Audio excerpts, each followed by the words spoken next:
nervous? No. Where's your answer? Dennis Beckham, let the ball on! Dennis Beckham! Dennis Beckham! Dennis Beckham! Dennis Beckham! Oh! Oh, no! Oh, yes! He missed it. Welcome to the Suffering from Joy podcast. My name is Devin. A burden has been lifted after a difficult week. Potentially two burdens, depending on how you view things. Well, we're going to go through it and maybe talk a little less about the game than we normally do, games, and do some deep dive, and we'll do our normal kind of sports and soccer wraparound towards the end. Joining us this week, Seth, who knows everything. Seth, how you feeling? When I first saw the notification of the news today, I thought someone was rickrolling me and didn't think it was actually real until I clicked on the link and saw that it was actually a real press release from Austin FC. I was also pleasantly surprised that the front office had the cojones to do that.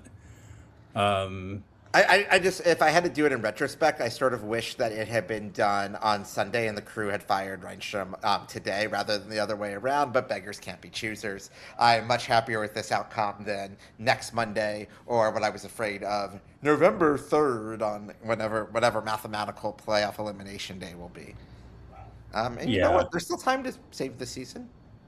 Yeah, I mean, save, but get to like 8th place. Like, it's not going to be, but hey. It's Leagues Cup bounce coming back from the World Cup. God, I forgot that exists. That's how good I am at scrubbing that from my memory. Good. Seth, the people always like to know, where in the world are you today? Oh, I'm in my new house in Oak Park, Illinois, right outside Chicago. Yay! Seth got a house. Yay! Yay! Got a house moved in.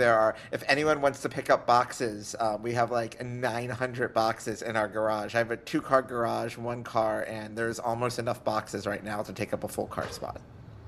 Oh wow! We got a full IKEA shelving unit installed today, and there's probably 17 boxes alone with that. Also, I don't know if you guys know this, IKEA now partners with TaskRabbit to do all of their installations. They've done that for a while. Yeah, I just don't buy stuff from IKEA that often. Yeah. It's Riley's happy place, so we get. Oh yeah, I guess like having the Swedish heritage, that makes sense. Yeah. Oh yeah, that's all part of it. All right. Also with us is Scott. Scott, how are you now? Good, and you? Not so bad. I feel like Austin fans have just gotten a new lease on life, especially after just the absolute chaos of Saturday's game. Not just what was on the field, but what was going on in the stands, and just the bad vibes that lasted for. Until the announcement this morning. So I'm kind of excited about the season again. Yeah, I've been fairly detached so far this season, and then like just being at the game on Saturday really put a sour taste in my mouth, and like FC helped a lot on Sunday. Then we got this news today, and then I was all amped up, and then I had to fucking watch Arsenal play, and now I'm depressed again. So that's fair. I think I find that my thoughts with the team when I'm watching the match in the supporter section, and my thoughts on the team when we're recording the podcast or I'm writing something, are two very different things. And yeah, the craziness on Saturday, we do not need again. Yeah, I had a couple rants locked and loaded that I'm glad I don't have to really fully deliver. But you guys should still deliver rants against Westlake or Lake Travis kids. Those are always welcome on this podcast. Oh yeah. That's gonna come up later. Don't worry. All right. We'll leave them in suspense. Rounding out our panel, Brad, you were an accomplished athlete this weekend. Yeah. Maybe the best sports news this podcast will have all weekend, right? Until today. Well, I guess until today, yeah. But it's Monday. It's not the weekend. No, I played a golf tournament this weekend over at Crystal Falls Golf Club. It was a 36-hole stroke play, and in my flight, I came in 3rd for gross, which is like actual score.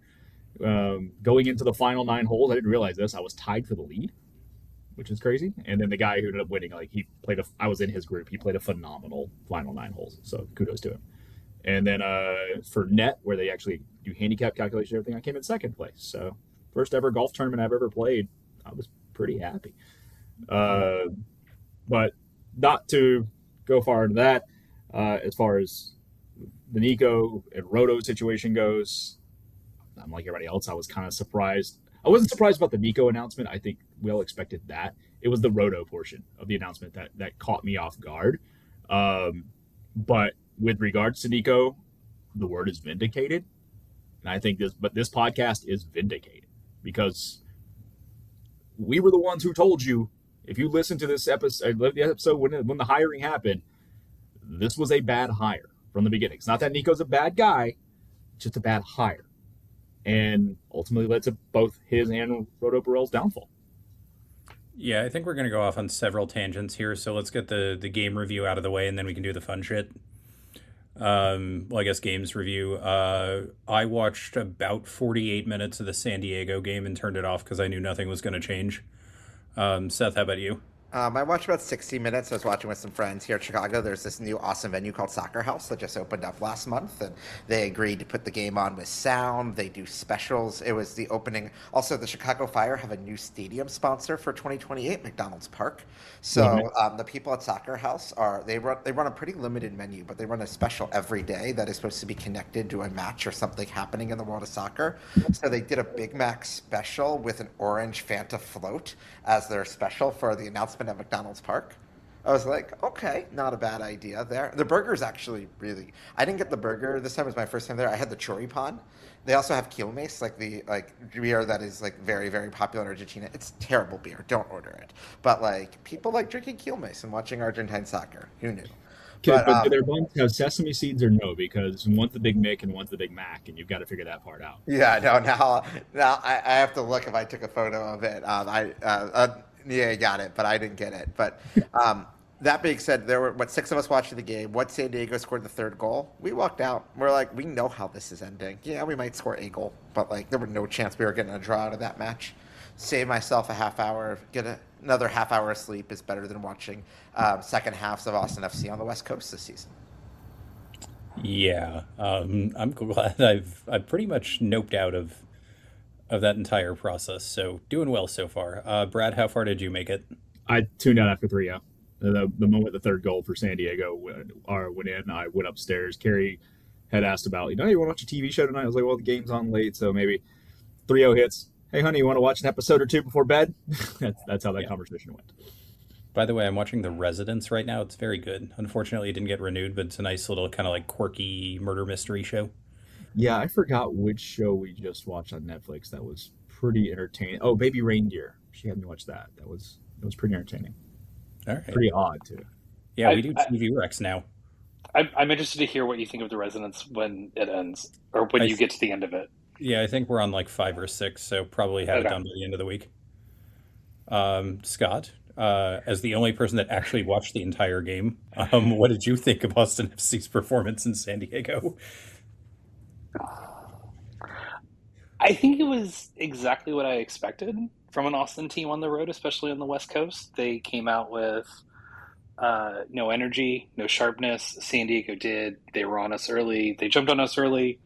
I think it was kind of also one of those things where word around the league is definitely that if you get up 2 goals on Austin, they will quit. And we talked about it when the San Jose match happened of when a team quits on a coach, you have to fire the coach because they're just going to keep doing it. And we saw them quit again, and they lost 5-0. And honestly, that kind of was a flattering scoreline. This easily could have gotten up to 8 or 9 without Stuver and some luck on their side. And I think that's all we need to talk about that game. I want to talk a little bit about the post-game presser, which I didn't watch, but you see quotes floating around. Phil always gives us kind of like the juicy parts, and We Are Austin, kind of posts some more detailed stuff. But Nico did something that I don't think you should ever do as a coach, and basically admitted he threw the game in order to try to make Saturday a win. Like, we all know what you're doing, but you come out and you say, like, no, we just had to rotate, fixture congestion. We believe in all the players we put out there. We think this was the best team given the situation, blah, blah, blah, blah, blah. You're not just like, yeah, we lost this one on purpose. So I think you should have been fired for that. But we didn't do an episode before then. And then on to Saturday, where we're getting pummeled by the worst team in the league, whose starting lineup is like half USL players. And out of nothing, we get this lovely, back post past, nice little chip cross to Dessler, who just absolutely hammers it into the side netting. And that was the last time we experienced joy on Saturday. It was the only time we experienced joy on Saturday, and you notice that it wasn't up. I guess it was a cross. It was not a pass, and that was the worst passing game I have ever seen us play. And we're playing against a team that we should be able to dominate possession against. We are a better roster than that team by such leaps and bounds. And if you had a neutral observer watch that game, they'd be like, wait a minute, are you sure they're not the all-time worst, one of the worst teams in MLS history? Because we sure as hell looked at it that way. And I was just hoping that we would somehow skate by with a 1-0 draw and cover it up and move on to the next day. And couldn't really smash and grab it. No, and even at 1-0, I was like, we need a second because Joveljic always scores on us. Granted, I was wrong about that, but it got worse. I was going to say, it's like he's the best player on the pitch in theory, and actually wasn't that dangerous in the match. I just want to say thank you to Kansas City because it pulled the Band-Aid off. If we don't lose that match in the way that we lost the match, I think we're sitting here today not talking about the news of the morning. So, in a weird way, I'm actually thankful it happened. So you should go buy something from Nebraska Furniture Mart as a thank you. Which one? The one that's there or the original actual location that I'll be staying next to next month in Omaha, or the one they're building 5 minutes from my house here in Cedar Park? Dealer's choice. I was going to say yes. Yeah.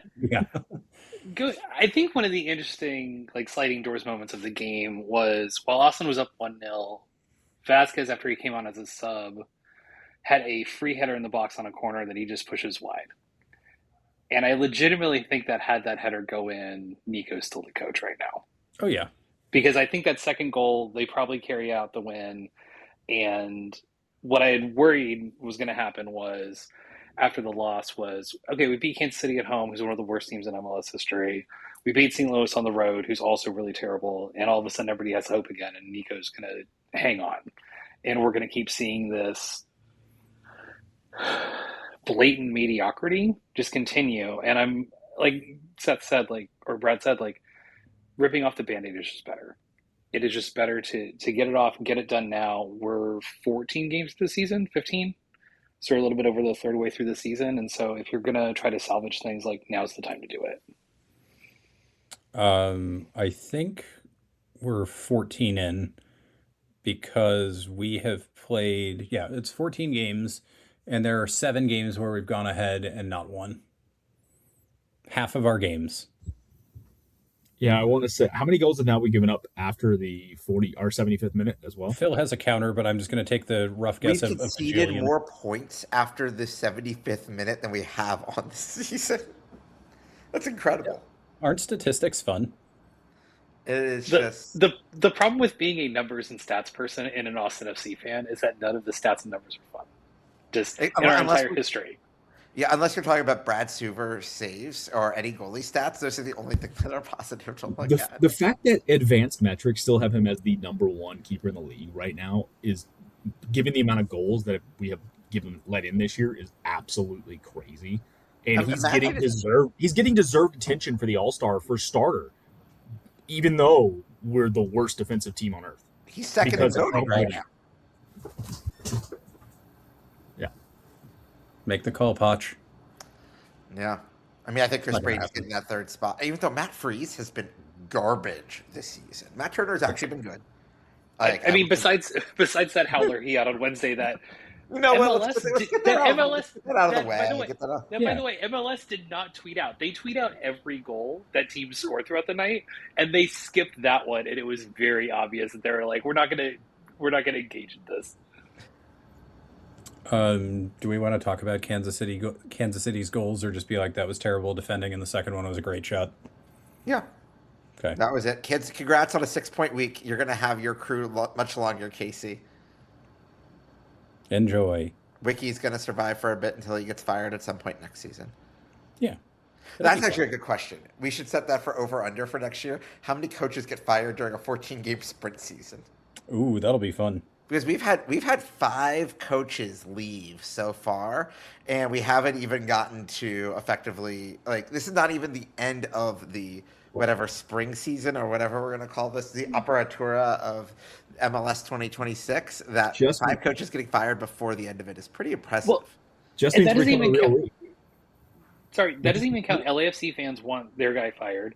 Galaxy fans want Vanny fired. I saw a couple of them being like, "Oh, so Austin only has to lose to Kansas City once to fire their coach, and we did it twice," which I thought was really funny. I mean, Yeah, LAFC fans want Dos Santos out. You get to a point, Philly fans want Carnell out. Phil Neville still has a fucking job. That 6-0 over Kansas City got him at least through the break. Maybe, but like losing all 3 points in Miami should get you fired at this point. Yeah, I'm not convinced that the firings for halfway are done, because once this weekend is finished, there's probably another axe or 2 coming down. Yeah.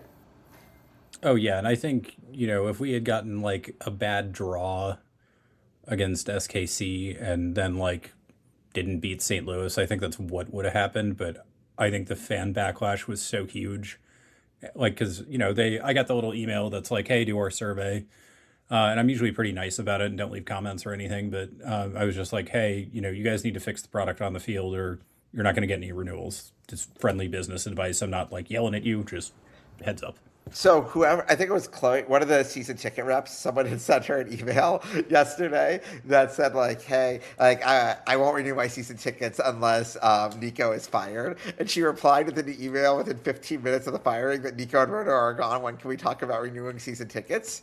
That's the hustle. Well done. I gotta respect it. I mean, I have to imagine there must have been like close to 1,000 negative complaints that were in their inbox. And it didn't take any organized campaign to do that. That was just shitty ass soccer that you can't even do a fake sellout for. No, and you could tell in the stadium too, and like part of it was like everyone seemed way drunker than normal. But like there are people in my section, like, like people cheer and stuff. It's not like super loud or anything though. And there were people like, fuck Nico, and just like screaming about everything. And I was just like, oh, everyone's really on edge today. Yeah, so definitely a tone, but we got the news this morning. Both Nico and Roto are out. So for me, you hire a sporting director and then worry about the coach? Or do you think they have either of those kind of like a pathway on somebody? Do they have a lead? Where they just like, fuck this, we can't deal with these guys anymore, we'll figure it out? Where do you think we're at? I think you hire the sporting director first unless you find a superstar who can do both jobs. And a superstar who can do both jobs is someone who has coached at a high level in this league, knows enough players, and has a clear enough system to know exactly what they want. There are 2 current people who are both sporting directors and coaches in this league. They are Bruce Arena and Greg Berhalter. And as much as people might like to complain about both of them are doing pretty darn. I mean, San Jose doesn't have enough depth right now, but like, for the most part, they're doing really well because those guys know MLS better than just about anyone else on earth. I don't think Bob Bradley's coming out of retirement. I don't think Steve Cherundolo is moving back to the United States at this point. I also don't think Wilfred Nancy is moving to the United States at this point. So I think we will ultimately go the route of hiring a sporting director. I hope it's a number 2 out of one of the 5 to 10 most successful clubs in this league. And I hope they know what they're doing. And then they hire a coach that has a decent World Cup who gets fired by their country because their country didn't have high enough standards and comes into the league. We'll roll around on the coach in a minute, but Brad, Scott, like, do you think they have like an idea of who they're about to hire to replace Roto? Or do you think they were just like, hey, we got to get rid of these guys?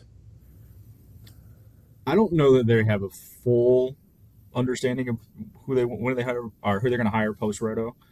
What I want though from the front office is to have a full understanding of who we are as a market. There's a lot of folks out there who, hey, let's go be LAFC or Miami, New York. We're not that. We don't have the money. We're not a destination city for the biggest stars in the world. I hate to tell that to you guys.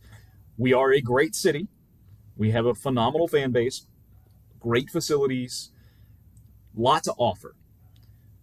But you don't have to be LAFC in Miami to be successful in this league.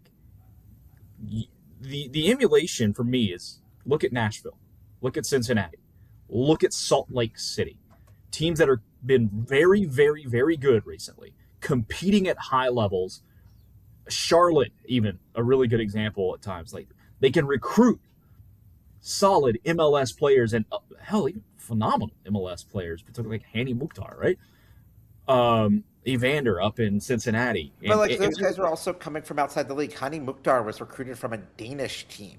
You got to a point, Sam Surridge was recruited from Nottingham Forest. Yeah. You get to a point here, like you can find players in the market, and we find Basard Savovich. I will say, as much as I want to give ourselves a stock rising for our Nico call, Devin, I have to give you a stock falling for your Basard Savovich call because. Nope, I'll eat it. He was good for about 2 months and forgot how to fucking run or play soccer. So yeah, he needs to be. I would just say, I mean, it's like okay. I guess like Ruben at least had time in the south of France before to adjust to weather. If you have players coming straight from Scandinavia that haven't had time to adjust to Texas heat, I want players who are on the up and up and have played in warm climates. Well, what about Anders Dreyer and half the fucking Danish contingent in San Diego? They're fine. Well, I mean, but San Diego is like okay. San Diego summer is like a Danish summer. And like it's not you don't have a Danish winter, but like okay, any athlete should be able to excel in 65 to 70 degree weather. 95 degrees at Q2 Stadium in May or in September is different. Yeah, and that's a problem we don't have to worry about too much for much longer here. No, but like the schedule ain't much different. It is and it isn't. I mean, we're not going to have to play mid-July anymore. Yeah, so the season will start. So we'll start on the road for the first 2 weeks of the season, the end of July, early August. Yeah, well, it's about a month or two of heat, and then otherwise it's really not that bad. So we are getting away from a lot of the crazy heat in the schedule. Yeah, no, I think it's good, but back to the point, like I just want us to emulate really good mid-sized markets in this league that have been successful, because that's who we are.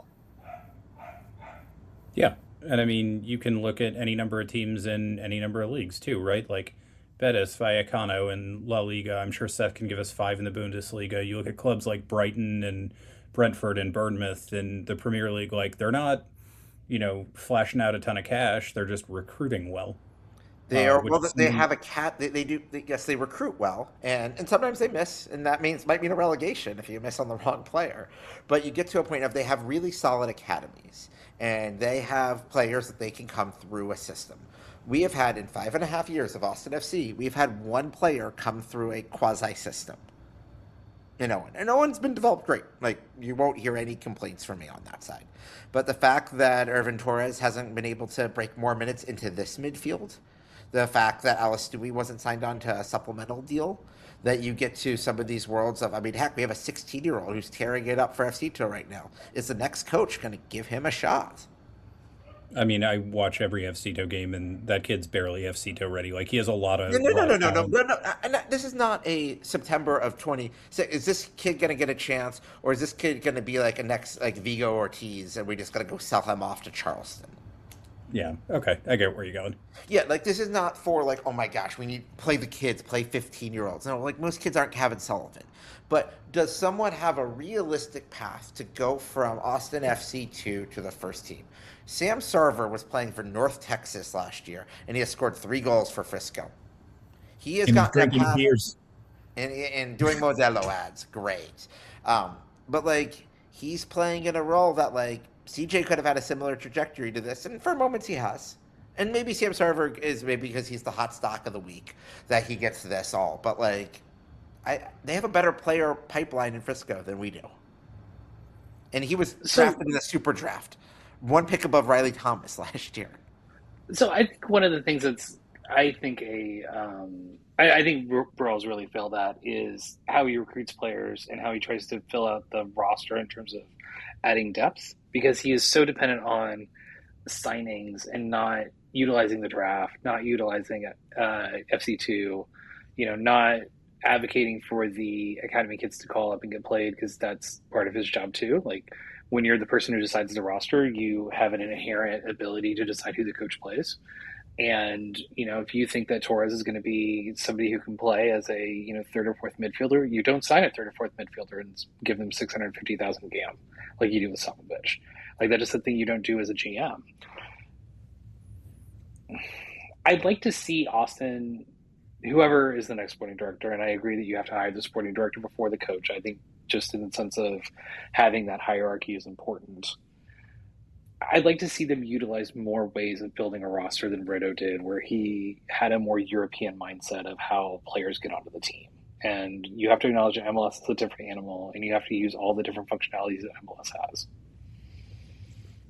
Yeah, I feel like, not to toot our own horns again, but I had some skepticism about Roto coming, and everyone's like, no, he stays up late and he watches MLS. And it's like, that doesn't mean you understand how all this like goofy salary and signing bullshit works. Explain to me how discovery rights work and tell me and get back to me. Like, yeah. Explain to me how you plan to utilize TAM.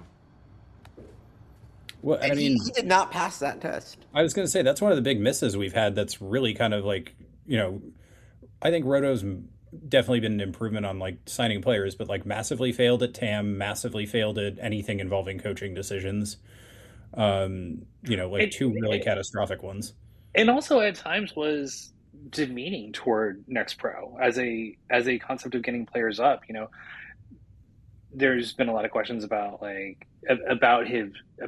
way those players migrate to the first team, and his responses invariably is just like talking about how even the team that won the Next Pro Cup, none of them are in MLS right now, and just disparaging the whole thing, as opposed to understanding that you can find players there who can give you minutes and can give you some results, at least better than 650,000 GAM on Samovich. Yeah, or, you look at the example like Ajamong, who's in Next Pro, and then, 18 months later, he's scored goals in the championship. There are counterexamples. So I want to go ahead and just do a fun exercise real quick. We're going to go around and everyone name a realistic coach hire you would want. Seth, it sounds like you've pretty much eliminated Nancy as a realistic possibility. Yeah, I don't think Nancy's a realistic possibility. I'm also going to eliminate Jim Curtin as a possibility. Okay. Well, I'm going to let everybody else think a little bit with those eliminations and let you go first. Realistic coaching hire you would like to see. I will go with a first round, and I need to come back with my international round because I did not do my full thinking through that. But my first round of a realistic coaching hire who is currently a league employee who did a pretty solid job in Portland is Gio Savarese. Yep. I think that he is someone who understands what the dynamics are to succeed in this league. He gets to a point of that he's bilingual. He is watching the league day in and day out. So even though he is not coaching right now, that by being in the front office and getting to see everything that's going on, he still has his finger very much on the pulse of things. I find his analysis is usually pretty sharp. And hey, he got to an MLS Cup. Yes, he did have some disappointments in Portland near the end, but every coach is going to have some disappointments in this. I think he's someone who should be near the top of the target list. Yeah, at the end of the day, most coaches get fired. But if you do some great stuff before then, everybody's happy with you, right? Inevitable nature of this beat. Yeah. Let's go, Brad. You want to go next?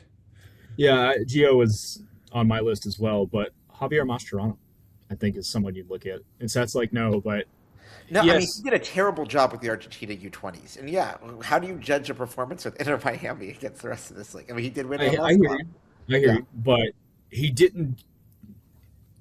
He walked. The Miami thing was largely because he had a falling out with Messi. That's why he's not there anymore, right? Do I know what he can do in MLS fully? No, I don't. Do I know that he has the experience to at least understand what this league is like, has seen what winning is like in the league? Messi or not, he has seen that. There are worse names out there that we can go get. Can I have a counterpoint in that I don't exactly want a coach who once tore his asshole in the middle of a game? Devin, we're not here to king shame. Yeah, okay, fair enough. On that cheerful note, let's rotate over to Scott. Your realistic coaching hire. I'm worried the one that is most realistic would be somebody like an Oscar Pereira, who was fired from Orlando but also has Columbus ties, who's available, which obviously Austin doesn't have a problem hiring a coach who's been fired mid-season before. I think the realistic part is difficult because I always wonder how much this. Oh, I'm sorry. I'm curious how much the sporting director hire will influence who is available coaching wise of who would want to work for them. Sure, And massive. I do wonder after news we got today of if one of the reasons why Nico was the coach was that a lot of people didn't want to work with Roto. That would be interesting. I'm sure we'll get some fallout coming up. I didn't even think about that. Yeah, I mean, because I'm looking at like old MLS coach lists, and it's like, I mean, I don't think we want like a Caleb Porter or a Gary Smith. That those don't seem like realistic options for us. Same with like Laurent Courtois. No. Um, Yeah, there've been a lot of bad managers in this league. Um, yeah, I mean, Adrian Heath. Like no, like yeah, I don't know. no. I'm starting to go through the list of World Cup managers, and I'm like, okay, who makes the round of 32 and then bombs out? And there's some fun names on here. Seth, before we go to that, I'm going to throw in my curveball, and then we'll get into a little more unrealistic names because I'm kind of on the bridge here. Angelos Postecoglou. Dead serious. Dead serious. Honestly, I think he'd actually be pretty I think he'd be a good. great MLS manager, and we have the offensive tools he wants to play with. I think I'd be down for it. Yeah. I don't know how much we'd have to pay him. But Yeah, that might be a problem. He's not getting a fucking Premier League job after that Nottingham Forest debacle. no. He does like, travel and coaching in different places. He's a pretty stand-up guy. He doesn't speak Spanish, but That's um, that hasn't been a problem for the front office in the past. So that's my zany off the wall, or kind of zany off the wall, but I think we could actually pull it off idea. Okay. Well, That's we'll a name start I would go- not believe. Yeah. Yes. Well, I think there's one here that is interesting. It's starting to go through the World Cup list. We can go from obvious to maybe not so obvious. I think if Canada doesn't have a great World Cup, Jesse Marsh is going to be available. Yep. And I think that is one that would be, I would throw a decent amount of money towards, I feel like, is going to be out there. That feels like that's also up Precourt's alley with the U.S. men's national team connection and everything, right? Yeah, like I feel like that is a world that could absolutely happen. Is he going to want like sporting director powers or something like that? Or is he just Yeah, gonna... I think he would. And I would give him sporting director powers. Okay. For people who would not require sporting director powers, who I have been impressed by, Thomas Christensen, the Panamanian manager. Panama has been a thorn in the side. He's been the U.S. coach. He is a Spanish speaker. Despite it's funny that he is a Danish guy who was born in Barcelona and has a very cosmopolitan background, has done a great job with the Panamanian national team. Is someone who has been to Q2 multiple times now, as someone who I think would be gettable. My very fun wild card to get would be Steve Clark. I don't want to play Steve Clark ball. Yeah, I was about to say, that's fair. Might as well just call Big Sam at that point. There's worse things this team could do. I guess if you could lure Kieran Tierney here, I'd be on board with it. But that's my only way I'm going with that. Yeah, and my hell no, but would be very funny is how many of you, without looking at Google, know who is the current manager of Uzbekistan? Carlos Queiroz? No. No. That's a dynamite. I think guess, it's though. Carlos Queiroz managing this time. I feel like he's managing someone. Herve Renard. I know it's not him because he's still coaching Saudi Arabia. But No, I think Quiroz quit his job recently. yeah, he's at like Angola or Mozambique or something like that. No, but yes, Fabio Cannavaro is currently the manager of Uzbekistan. Okay. Talking about names you would not believe. Yes. I That's don't not- believe that for that job, and he has it. So Yes. There's some really funny ones. Like Julian Lopetegui is coaching Qatar right now. I feel like he's kind of lost a little bit of mojo he had. I feel like he's lost a lot of mojo. By the way, congratulations, Jose Mourinho, on the Real Madrid job. That's going to be a fucking shit show, and we're all looking forward to it. I mean, if they haven't signed a deal with Amazon, Netflix, or someone like that, like, I don't want to watch that, and I'll probably watch that because that's going to be telenovela times like 4,000. Absolute cinema. That team is going to go through an insane offseason because they have to completely overhaul that locker room. Yeah. Yeah, And they have those to players, like, and they have so many guys on high salaries that are not going to be easy to get rid of. no, they're gonna have to like eat 3/4 of it to even sell him to like Manchester United. I will gladly take Trent Alexander-Arnold on a. I know we're okay at fullback, but I will gladly take him. Like, Yeah. Everybody else run forward and let Trent figure it out. It seemed to work pretty well. yeah. Also, the other fun World Cup name that if he doesn't have a job, they don't do well in their group is Ralph Ragnick. That could be fun. I know Scott has probably different opinions. No, that is a name that will cause me to burn down Q2. I'm not even joking. Somebody said Amarim the other day, and I was like, no, I would actually commit arson. Yeah, so I still don't get the Amarim hate because you guys went from like 5th to 3rd without him. I think the Amarim hate was more centered around his personality and his press conferences. His cardinal sin was he basically said that we're going to have to suffer for 2 more years until like we're going to be good again, and then he gets fired. Yeah, and then he gets fired, and then Carrick comes in, and from the time he took over, United are winning the league, and it just makes him. I don't think he's going to get a job at a major club anytime soon. I don't think you can sell that to a fan base or a front office based on this performance. You can go like mid-table La Liga, I'm sure. I'm going to throw one other name at you that he's an assistant coach in the league right now. If you say Josh Wolf, I'm going to drive to your house and bitch slap you. I was going to go with somebody more also familiar with Austin, but Brett Utley. Ooh, interesting. Does the fact that FCito is playing better with a new coach instead of him influence your decision at all?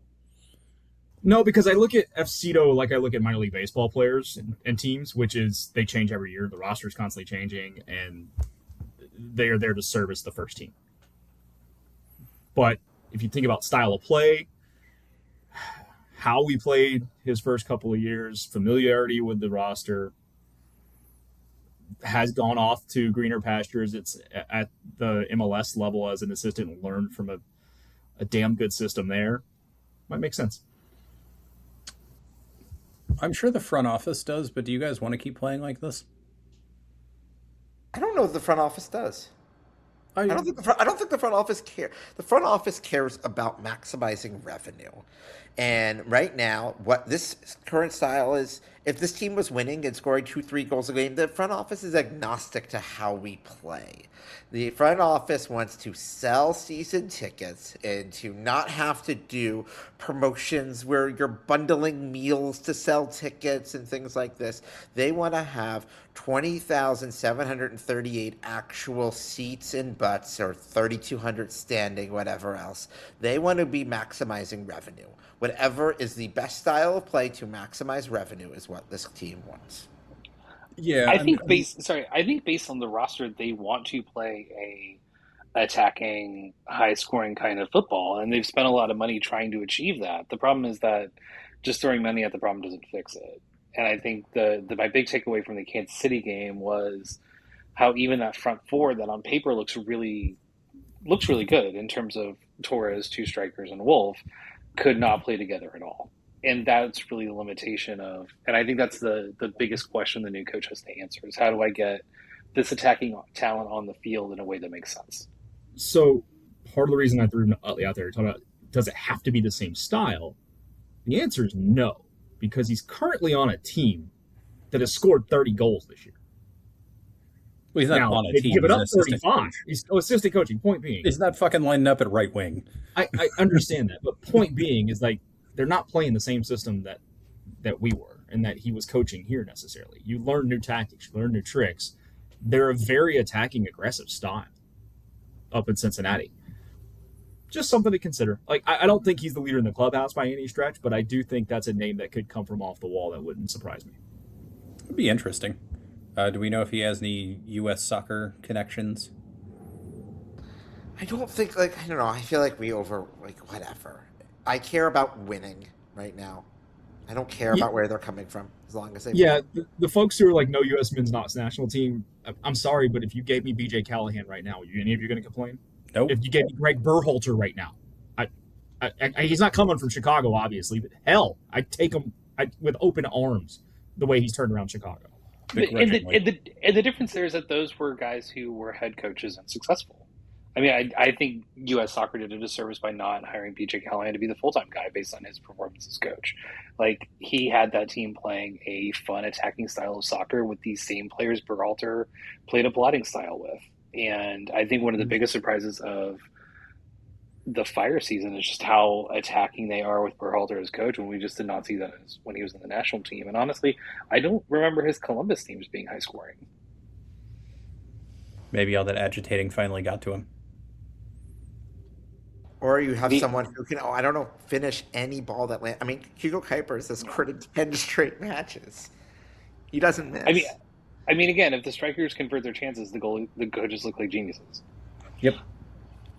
And he happened to get Jack Elliott and Mbokase, like two of the best center backs in this league. And I mean, Mbokase, if he has a good World Cup, he's going to be bought for like $30 million by a big six. You know what doesn't make you look a genius?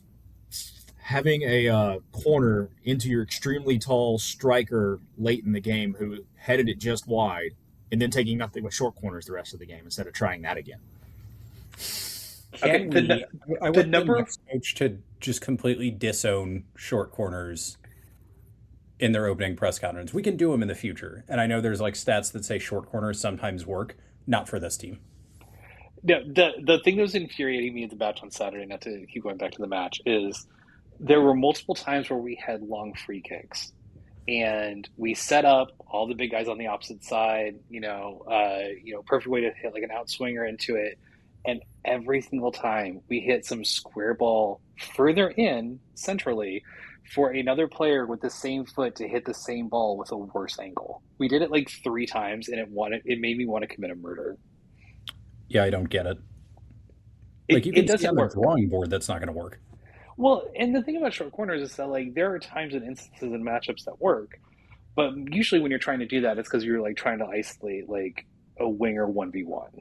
And I could see trying to do that with like Nelson maybe, but no, we have a bunch of big guys. Hit the ball into the big guys, let them try to score. Like, this isn't that hard. If you want to tackle the keeper Arsenal style, like, go for that too, but like we have the size to do it without that. Yes, for all the instances the internet has come up with of that happening. Oh, all right. You guys want to do the I told you so round? This is going to be fun. So if you guys go back, listeners, and listen to episode 69, nice. We pretty much laid out everything that was going to happen with Nico as head coach. I haven't gone back and listened to it yet. Scott, I know you did. Are there any like really peachy highlights you want to, tantalize the listeners with? All of us graded as a D, as a higher, which was really great. And all of our concerns about Nico as a coach bore out completely based on his tenure in Dallas, because he kind of repeated it. And yeah, we feel vindicated because we were right the whole time. It just and as somebody who's skeptical of Roto a while ago, I feel vindicated about that too, especially after looking up like the stats of like our record before his hire and after, which are not great. But yeah, I definitely, it's worth a listen. It is also just kind of, it's the downside of being right, which is that we could have told you 18 months ago that this was going to work out. No, we did tell you. Not we could have. Well, I'm sorry. We could have told Roto this, like in another timeline. We could have been like, "Hey, this is going to cost you your job." Yeah. I mean, I don't know how much Roto is making, but I think the 4 of us combined together would probably actually ask for, if we'd split that sal. I think I have to double check on that. But like, get to a point of like, come at this, like, if we could do a better job at talent identification than a sporting director, that's I'm glad it was a double canning today. Also, think about how fun our office would be. Yeah. I'd move back to Austin for that. Ooh, there we go. Make it happen, Austin. No. You know you miss Seth. And you guys definitely listen to this podcast. So instead of like white smoke to announce a new coach, do we do like Franklin's barbecue smoke or something? Yeah, that'd work. It'd get confusing though, because we just make you make lunch all the time. That's fine. That's what I'm good for. I can do that. Yeah. I'll rotate in. I'll help. Precourt doesn't do the green smoke just for coaches, right? That's only for players. Yeah, and I think only like sometimes. Oh, he's been doing it. I think he'll do it for this coach, but we'll see. I think he doesn't do it for draft picks, but he does it for player signings. There's like a weird rubric for this. Yeah. All right. Yeah. I mean, listen, I guess you hate to be the ones that are like, "Hey, we told you that was going to happen," but a lot of times you can look at coaches and players and just understand that history is kind of going to repeat itself most of the time. And if you weren't asking the question in October of 2024 when that hire was made so quickly, if you didn't ask the question, why the hell do we make that hire so fast, and why are we taking Dallas's trash, you're not paying close enough attention to this league. So I kind of want to link this to the Brett Utley discussion a little bit, which is that like he is, he went to a different club. He's learning under different managers. He's learning under different formations and systems and et cetera.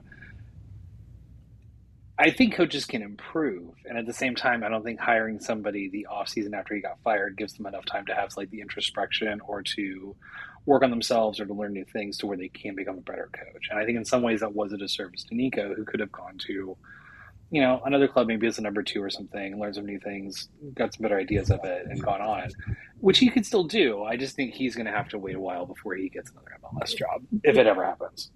99% of coaches get fired. That's the way it works. And that's fine. And you're going to hire retreads a lot of times, or guys who had experiences other places. Like we talked about Gio Savarese. I think we'd all be on board with that hire if we made it tomorrow. He got fired in Portland. But that's after a 6-7 year run of really good results in a championship and another championship appearance in MLS Cup. You'll take that. So, and now he's been on the sidelines a couple of years. I'm sure he's been retooling the way he thinks about the game. And as you mentioned, Scott, he watches the league every week. Seth, I think you mentioned that, being on Apple, like, it's okay to hire guys who have been fired, but you could not hire Nico, who had just been fired from Dallas, and expect different results. It didn't make any sense. No. And like you guys said, the speed at which it happened was insane. For those of you curious at home, Brad did do the 6-7 hand motion when he said that. So I hope you all played along. We don't have a lot of info, so I don't know how much more you guys want to tease out here. I don't know that there is much to tease out. I mean, we got Davey for a game this week, which is fine. Like, yeah, we all agree there's no way they're hiring Davey full time. Right? No, there's no way. I mean, some people were sleuthing around Davey's Instagram today, and apparently he's a huge right winger, and it's not. Not just like normal right wing stuff, but like libs of TikTok type level stuff, like stuff that, like, it's not great. I felt like that was already known. Like, I've known that for a couple of years. But it's also, and like, obviously we live in a country with the First Amendment. You can do what you want. But if you know this fan base, I would just not if you're going to have those political views, I would just not recommend following them in a public channel that people can track. I don't know. Yeah. I'm a political consultant and I think about these things. Like, yes, but like you get to a point of people should be better about like realizing, people could see what you do very, very easily, much less diving into larger public files. Yeah. And I don't think, honestly, I know they've been together on the roster or in the club for this whole time now, but I don't think like a leader like a Brad Stewart or somebody might stand up, or Elia even would probably nix that idea pretty quickly.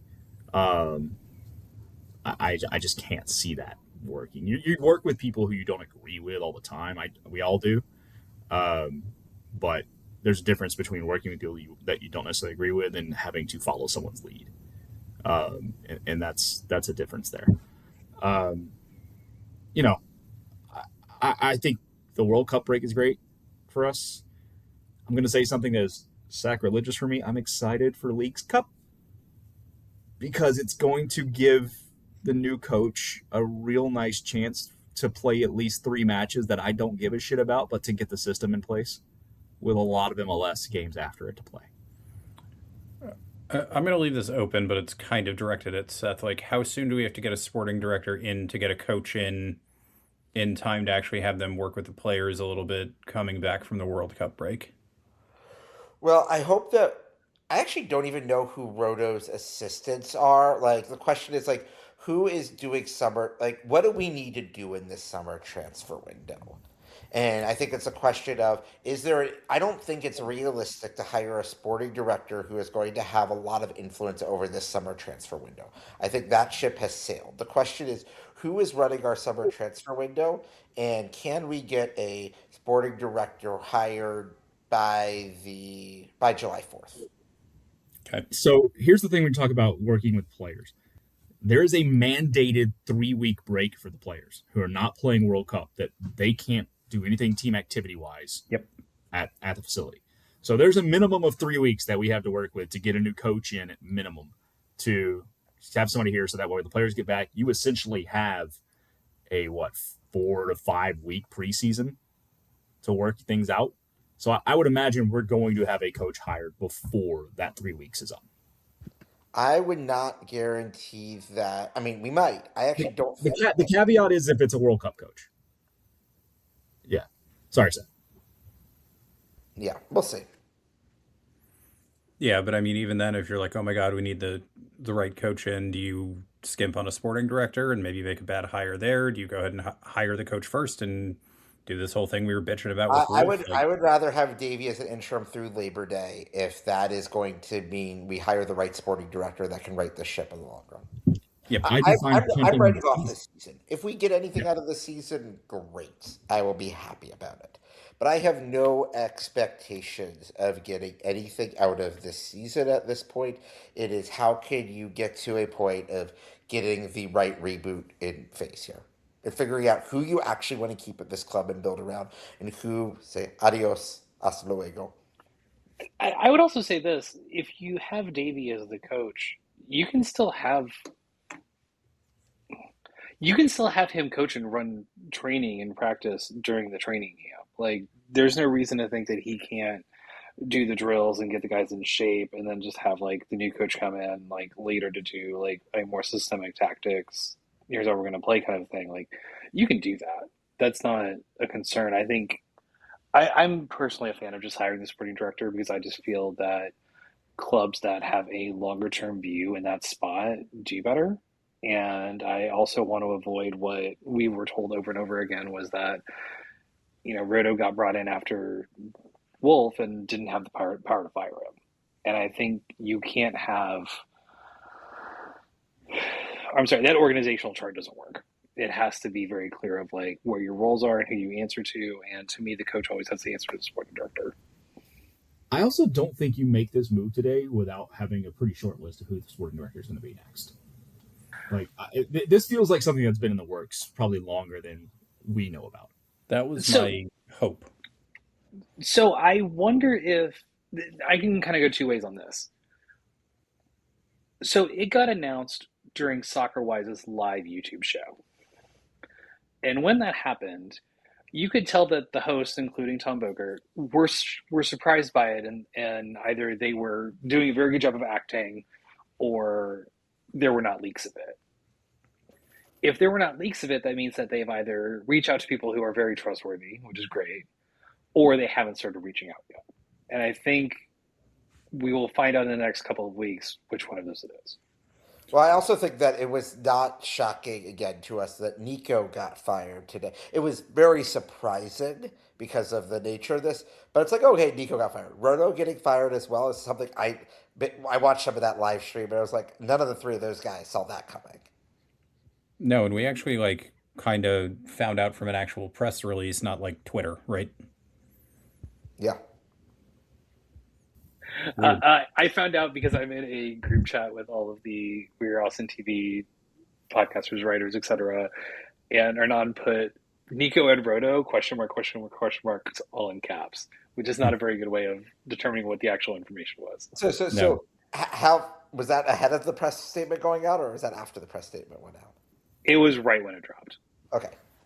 So, yeah, even in those, it is, they did a good job with this. Maybe. But, it's also a question of, Oh, go ahead. But, first of all, I think in timing they did a fine job on this. And the question is, okay, players didn't leak this out. There's clearly distress here. They knew they had to do something different. Yeah, I mean, the other explanation is that last night there was discussion between, that was speculated, I think, in Slack. I know that there was discussion, could have happened to where Roto was given an ultimatum to fire Nico, and chose not to. And then it kind of fell on the sword both ways. I don't think that happened. I think the front office is making a move to just blow everything up, which is, quite frankly, probably the right move here.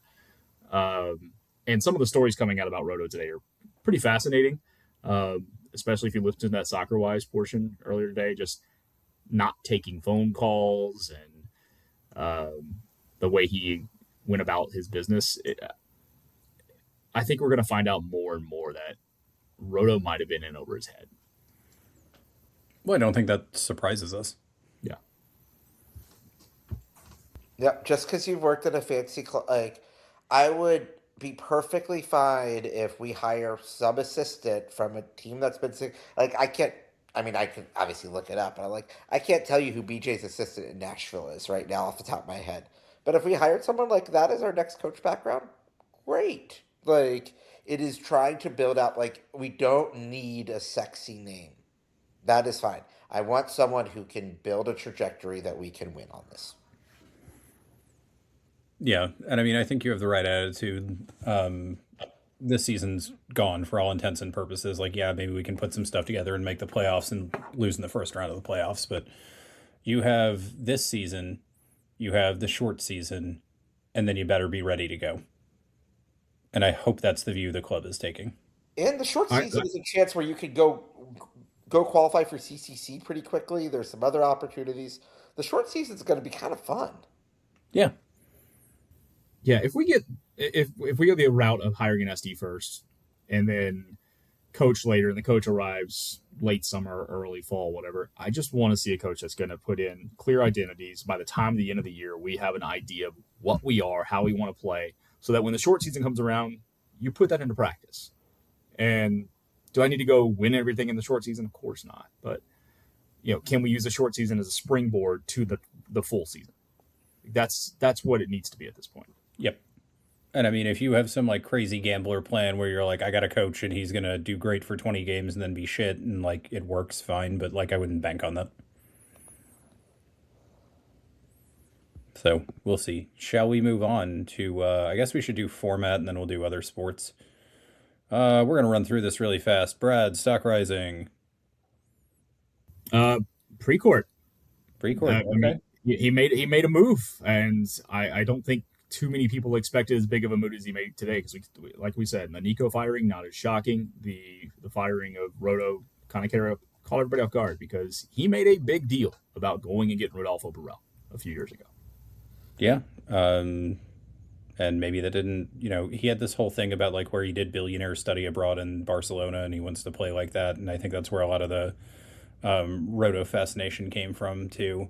So hopefully, like maybe he'll let the soccer people and the rest of the board make some of these decisions. But, do you think Austin FC is a serious club as we sit here right now? I think they want to be. I think they don't know how to be. Okay. Yeah, I was going to say I'm closer now than I was when I woke up this morning. We can't answer that question today. We can answer that question in 12 to 18 months. Yep. Or if there's bad hires pretty quickly, but yeah, I mean, heck, I guess we could get some really positive signs. It was interesting. I was on a different one of the Chicago Fire boards earlier today, where they were talking about how at the first Miami match at Post Messi, there was a giant banner to Joe Mansueto that said "Joe, fix it," and people were like, "We fixed it," and I'm like, "Yeah, it's better, but like." Where's a cup? Where's anything beyond a first round of the playoffs? Like, what is the standard for excellence? And this club made an Open Cup final under Nico last year, has made a Western Conference final. That is not a standard of excellence. This club needs to win something while Brad Stuver is still here to be a serious club. Yeah, I don't think that's an unfair answer. Do you want to give us a Stock Rising? I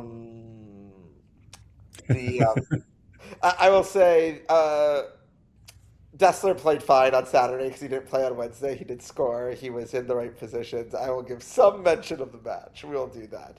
Mikkel Dessler was, I will say, was probably Roto's best signing. And yes, he's struggled to stay healthy this year. But you know what? I'm so glad he's on the club, and I hope that we can get him extended at a reasonable term here.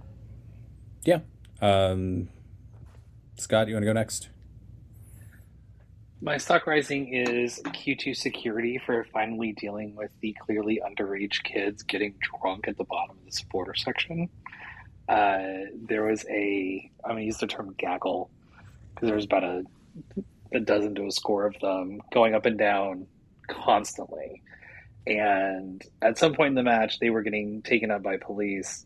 And one of the girls thought that it was a great idea to try to outrun the police by cutting through section 104.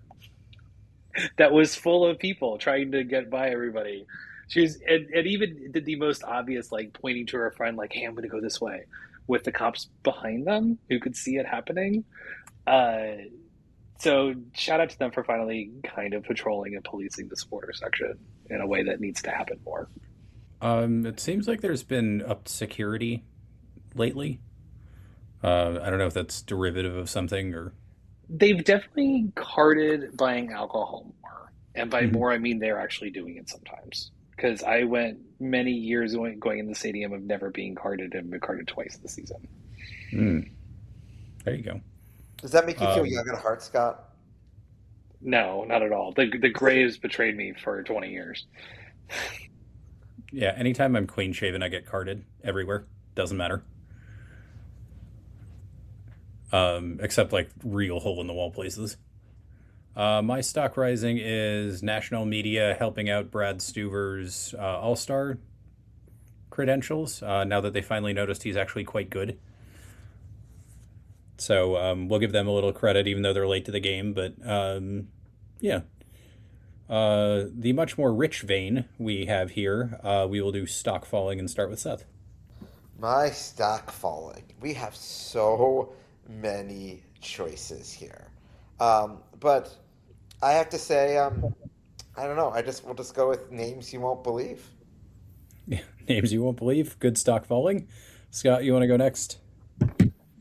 I think my stock falling is Mirko Ozuni, especially after this past week. But the big problem I saw on Saturday was falling back into that habit that we've complained about, that he thinks the point is for him to score, not for the team to score. And so when he had the ball out on the left wing, he was not looking to get crosses in or get the ball into dangerous areas. He was trying to find somebody to play the ball off of so he could try to get into the box. And that was a big problem at the attempt at a comeback. Yeah, I clocked that as well. All right, Brad, you want to go? Yeah, Anthony Precourt's bank account. Having to pay buyouts. Gonna go there. Also, a live stock falling. The Montreal Canadiens have now blown a 2-0 lead, a 2-0 lead they're in the third period of a Game 7. So there you go. Yeah.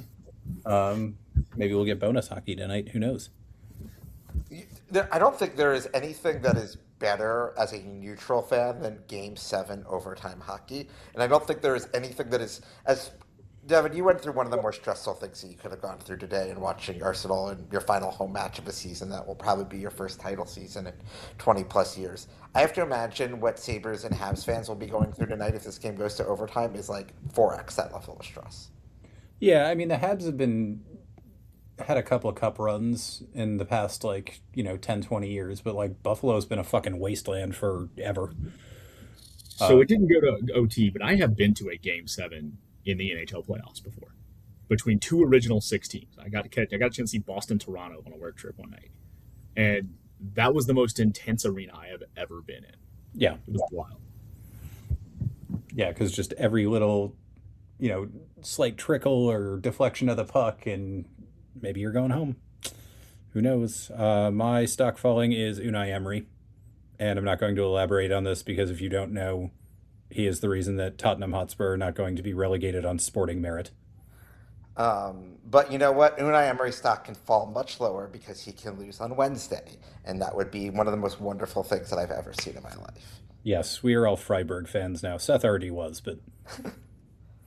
Yeah, we will see if we can pull off this true miracle. Yeah, all right. And Scott, feel free to get creative on how you want to answer this. What is your moment of suffering? I had a really drawn out moment of suffering about how we're going to have to watch like 20 more matches of this until Nico had us mathematically eliminated from the playoffs. And I think now the moment of suffering is knowing that this is kind of a lost season already when we're only 14 games in and there's going to be like a 2-month break. And then we get to not really enjoy like sprint season because everybody's decided that unless your team wins, that doesn't really count.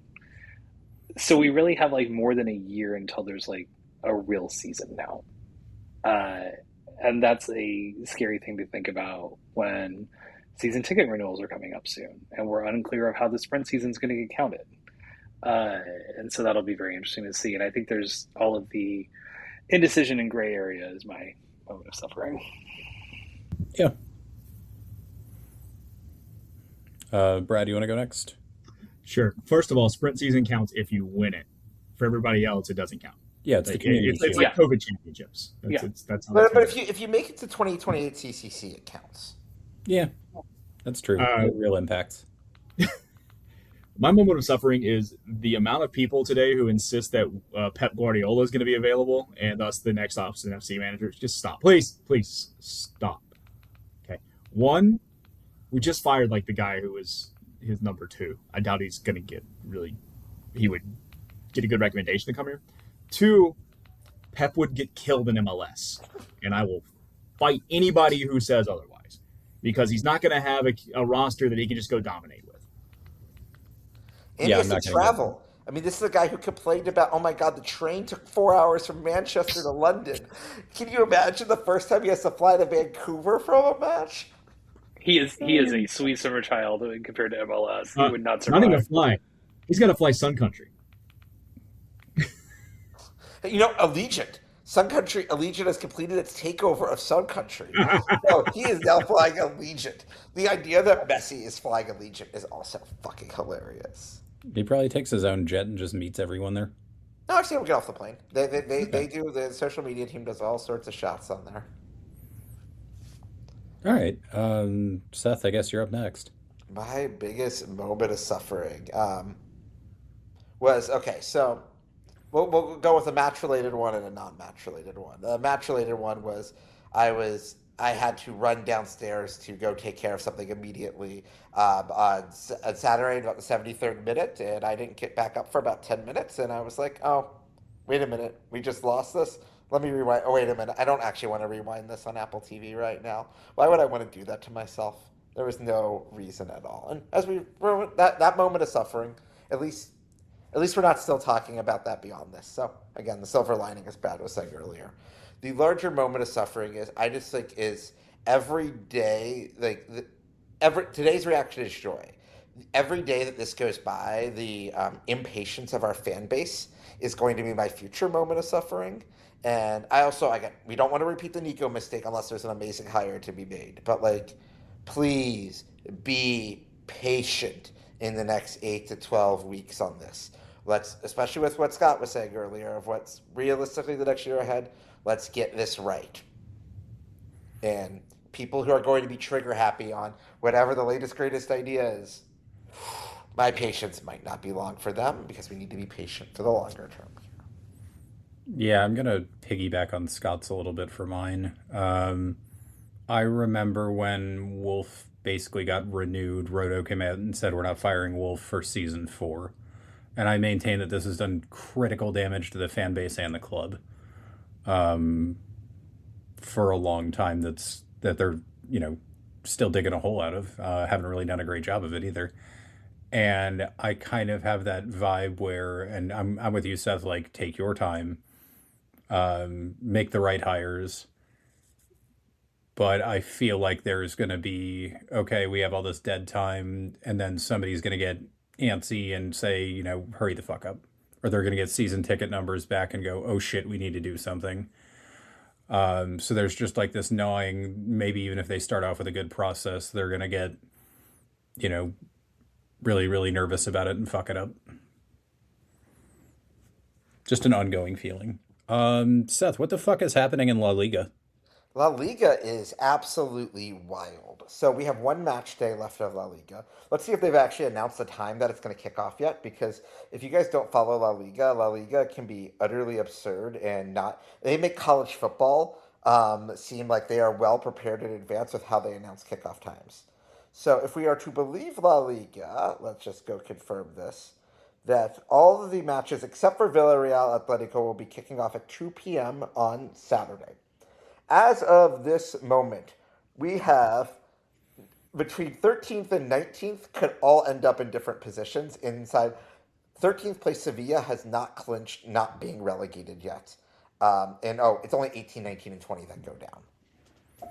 Like, it is an absolutely bonkers bottom of the table, considering that, all 5 Champions League spots are decided. One of the Europa League, both of the Europa League spots are, I have to check who's won head-to-head, because in La Liga, they do not do goal differential as the first tiebreaker. It is head-to-head as the first tiebreaker. And if you get into multiple teams tied together, you have a mini table among the results of those teams together. I can't run all the scenarios on this. Brad, what's your question? Right now, the Europa League teams, I can answer this because I'm staring at it, are Celta and Real Sociedad. Real Sociedad won the Copa del Rey, which is why, even though they're in 10th in the table, they've already clinched Europa League.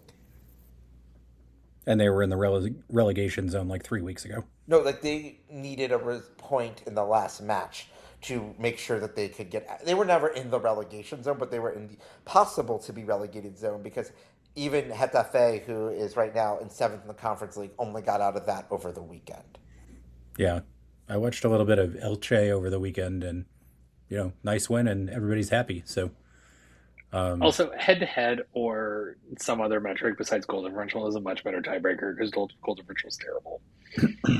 Yeah.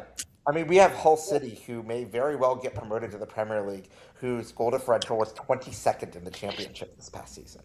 Seth, what the fuck is going on with Hull City and Southampton and Middlesbrough? The courts have not ruled yet. I think they have to decide by, tomorrow. Otherwise, this is ridiculous. I assume most people who've gotten to this point in the podcast know that Middlesbrough had the worst spying scandal, Southampton had the laziest spying scandal of all time of sending an intern out who managed to, first of all, get very easily identified hiding behind a tree, sort of like meme style, and also used his own personal team credit card at a local coffee shop and was clearly traced to that as well. Connor Stallions would be so disappointed in these teams. Did he at least go full Bobby Valentine with the Groucho Marx nose and mustache and glasses? No disguise at all. No, he hid behind a tree that he was whiter than. Wasn't he wearing club gear too? He was not wearing club gear. But Okay. He was still just a normal guy with a very extra long camera. Yeah, well, and Burrow basically practiced on a public estate, right? Yes. So it's a little different than a normal setup, but I think we're past ridiculous because you got to have time for an appeal and okay, let's say you get the appeal done on Friday, and you throw Southampton out, are you gonna tell all those Borough people, how are you gonna do ticketing in a day? Yeah, I mean, I think at this point, there's every one of the Borough side is okay, because from Southampton to Wembley is 90-minute trip. It's not that. I mean, traffic can be bad around London if you're not taking the train. Borough to London is going from, I don't know, it's a 4.5-hour trip. It's going up from Austin to to one of the casinos to Windstar. Yeah, It's a decent sized trip for I don't know, 4 days notice. I don't believe that Southampton 90 minutes thing because it's 90 minutes from central London to Wembley with transport, but No, I mean taking the tube from. I mean, I went to the I went to the Bengals Rams game at Wembley. I mean, getting Wembley way into the stadium, sure, but getting from Westminster to Wembley on the Jubilee line is 18 minutes. It's not very far. Yeah, just actually getting in takes for fucking ever. Getting in does take forever there. The ingress and egress of that stadium complex is atrocious. Yeah, and now comes the part of our story where it gets a little bit sad. We got to talk about Hearts. Yeah. Oh, yes. We do have to talk about Hearts. So, again, it's been a week since we had a dispatch, and on Wednesday of last week, the Scottish refereeing body decided to award Celtic a 96th, 97th minute penalty. 90th minute penalty. Yeah. while they were tied 2-2 against Motherwell. Yes. I haven't seen a whole lot of replays back. The only footage I've seen is very grainy. It looks like a very desperate call. I got a clear angle watching live. It was a handball. Okay. Well, if they made the right call, they made the right call. They made the right call, but like it's one of those, I'd call it a forensic handball rather than a clear and obvious handball. So it wouldn't be like a Premier League handball, but it's like a maybe Champions League handball because nobody fucking knows what a handball is anymore. Yeah. So had that remained a draw, Celtic would have had to beat Hearts by like 3 or 4 goals in They order would to have had win to the beat them by title. 3 goals. I think Celtic would have somehow found a way to win that match 4-1 if they had, like, that team was not losing. So for the one piece I feel like has been overlooked in a lot of the American media of this title was really, really important to Celtic. You're like, well, they win the league every year. Why is this title different from any other title? But this is their 56th title, and Rangers, they were tied around 55 on Rangers, so this is the title that puts them ahead of Rangers. So it mattered a lot more to Celtic than it normally does. So I hear that, and then I question, what is the fucking point of the Scottish Premier League? The point of the Scottish Premier League is there's a reason why they came very close to having them start. I mean, you have a couple Welsh teams in the English system. Celtic and Rangers nearly joined 20 years ago. And then they're like, the TV money. Because the question was, there was an initial talk when they created the Premier League in the 90s, whether they were going to be added. And the money didn't quite make sense at that time, the tradition. Then there was some conversations in the mid-2000s, and they just could never work out the financial terms. Yeah, and there was also that little stint where Rangers were in like the 3rd division because they had a bunch of financial problems and things like that. But that's 14 out of 15 for Celtic, and like we like Celtic here. Just for those of you who don't know, who haven't been following, Hearts would have been the first team that isn't Celtic or Rangers to win the Scottish Premier League since Aberdeen did it in 1985. Yeah, I was about to say the Scottish Premier League mostly exists as a reminder that Sir Alex Ferguson is the greatest manager of all time because he managed to win the Scottish Premier League with not Rangers and Celtic. It definitely adds his resume. Won the European Cup too, beat Bayern Munich. Yeah. But no, I think they will probably never join because they could never guarantee that Rangers and Celtic would both be in the same league. And that's really ultimately like where those teams make their money. Yeah. Well, I mean, they play, a minimum of 4 old firms every year now? Yeah, exactly. And so, and it does also complicate the travel. Like, as much as we, think they're being silly about it, like, to them it does matter. Yeah, it is harder. Yes, if you have a game that is Celtic at Southampton, that is an 8-hour drive. That is far. Yeah, I mean, Glasgow to London is a 6.5-hour train ride. Yeah, and considering that a third of the Premier League is usually in London, that's a big deal. Yeah, but I don't blame them. Like I said, any day Rangers doesn't win the Scottish title is a good day for Scottish football. So we're kind of fine with the result, but it would have been nice to see something new. And I hope Lawrence Shanklin isn't too sad and can actually score a goal for Scotland at a tournament this summer, which is really what we all needed. Seth, what is going on in Germany?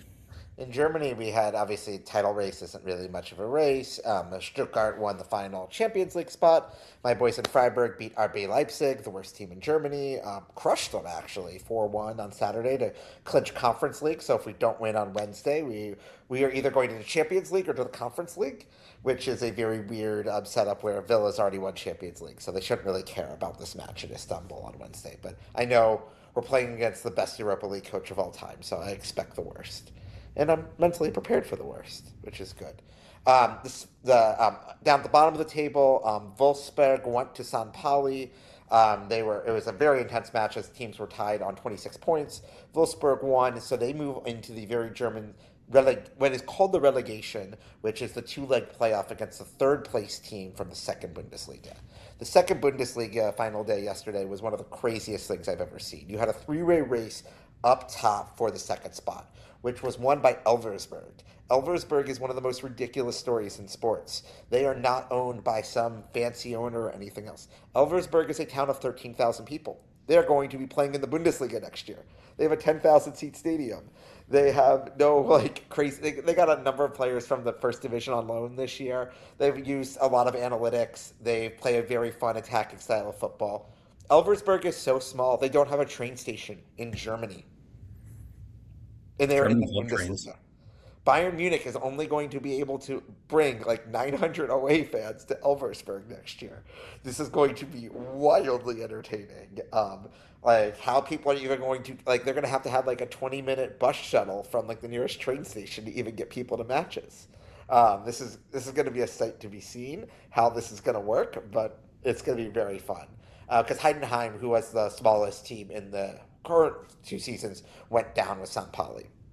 Hanover, to give you a sense, the second Bundesliga was won by Schalke, who is going back up for the first time in 3 years. Schalke plays at a 61,000 seat stadium.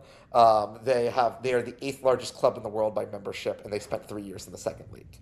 Also relegated from the second league to the third division is Dusseldorf. Dusseldorf plays at a 51,000 seat stadium. Their stadium was built for the World Cup, and they are going down to the semi-pro third league. And the only thing Dusseldorf had to do on Sunday was not lose by 3 goals to Kräuterfurt.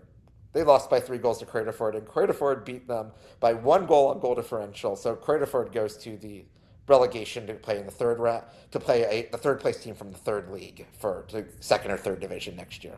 Paderborn got the third spot, so they will play Wolfsburg. We almost had a huge derby between Wolfsburg and Hanover for the last spot, but Hanover conceded a goal in the 91st minute to not play in the promotion playoff. What did we say Also, about League? Bielefeld was down 1-0 at the half and was getting relegated and scored 6 goals in the second half to finish 13th in the league. Oh, There was I've spent 3 minutes talking about this, and I've only covered half of the bonkers stuff that happened. The second Bundesliga is one of the greatest. It's the championship even drunker. It's incredible stuff to watch. The one, I was one gonna say, caveat- just the sorry to interrupt, but like just the idea of a playoff between a first division team and a second division team to stay in the first division is such a sicko's idea. yeah, and you play home and away, so it's 2-legged.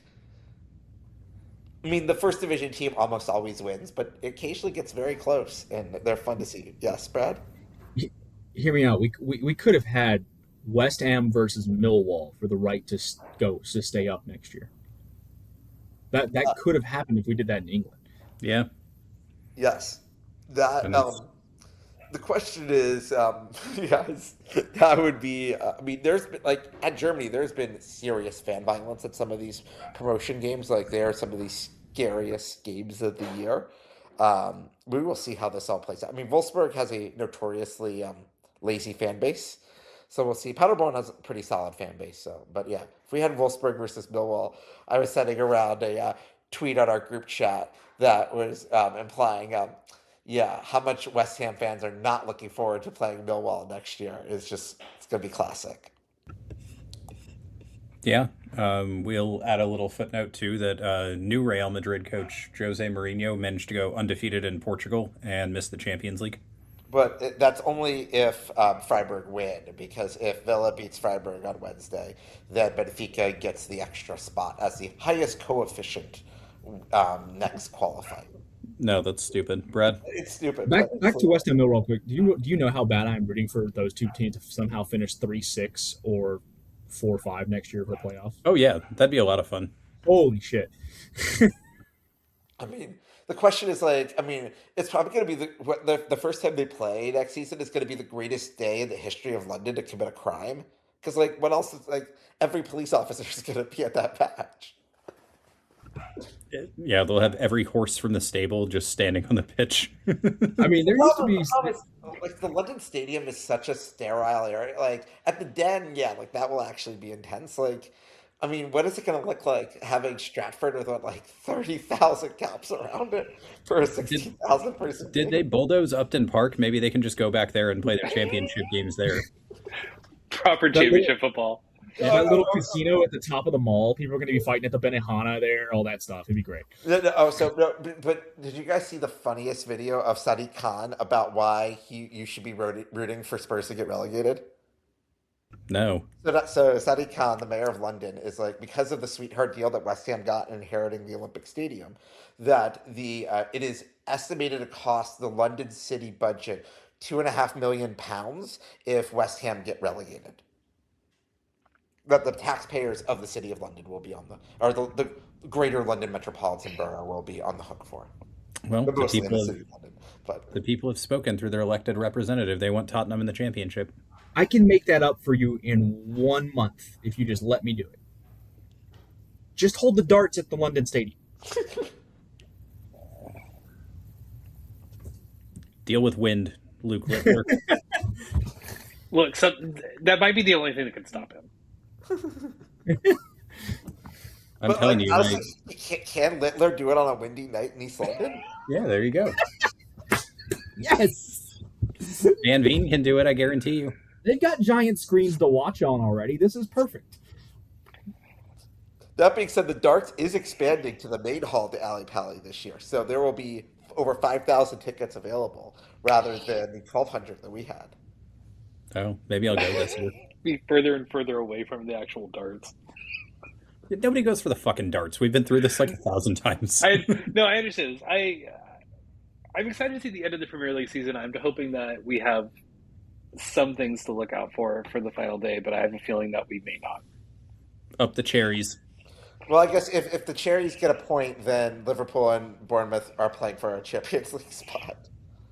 Oh, God. How is Liverpool still going to be in a Champions League spot if Man City... That's so sad.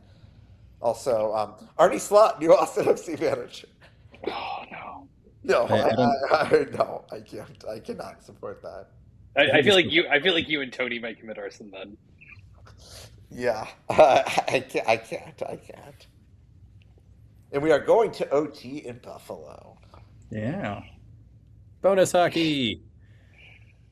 All right. Anything else we want to chit-chat about? We're about at our normal 90-minute time, but leaving the floor open.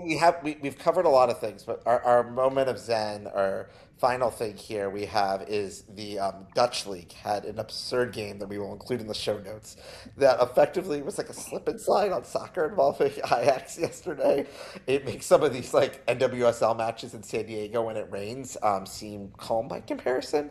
Like, it's amazing that no one died on that field. Yeah, send me the link and we'll put it in the show notes. It's in your inbox. Okay.